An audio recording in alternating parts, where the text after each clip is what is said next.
Kris Aquino, kritikal ang lagay ngayon matapos isugod sa ospital. Hindi nga naging madali ang mga nakaraang araw para sa Queen of All Media na si Kris Aquino, matapos may mangyari na namang insidente na ikinalungkot ng kanyang mga fans. Sobra nga ang pag-aalala ng mga nagmamahal sa Queen of All Media dahil may panibago na naman siyang problema na kinakaharap. Kahapon nga ay nabahala ang pamilya ni Kris Aquino sa Pilipinas pagkatapos mabalita ang isiyugod ito sa ospital. Nahihirapan daw kasing huminga ang aktres at mayroon pang mga pasa na lumabas sa katawan nito.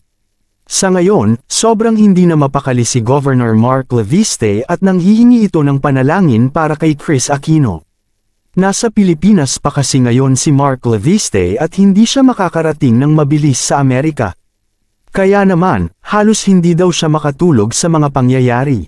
Ganoon din naman ang mga anak ng Queen of All Media na sina Josh at Bimby.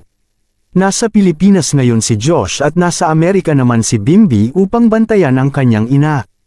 Ayon kay Mark Leviste, she is stable as of the moment. Pero walang paglagyan ng aking kaba yesterday when I heard the news sa isang convention. Grabe talaga yung tibok ng dibdib ko dahil wala ako sa Amerika ngayon. Sana ay tatagan ni Kris ang kanyang loob at manalangin sa may kapal na malampasan niya ang pagsubok na ito.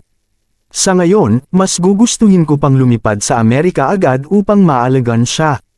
Please pray for Kris Aquino everyone and sana ay maging magaling na siya. I love her so much and I can't afford to lose her to be honest.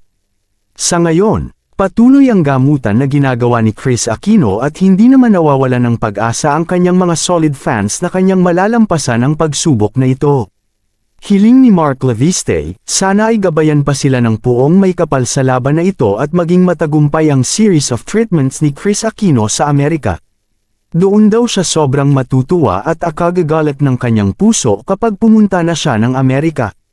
Maraming salamat sa panunood.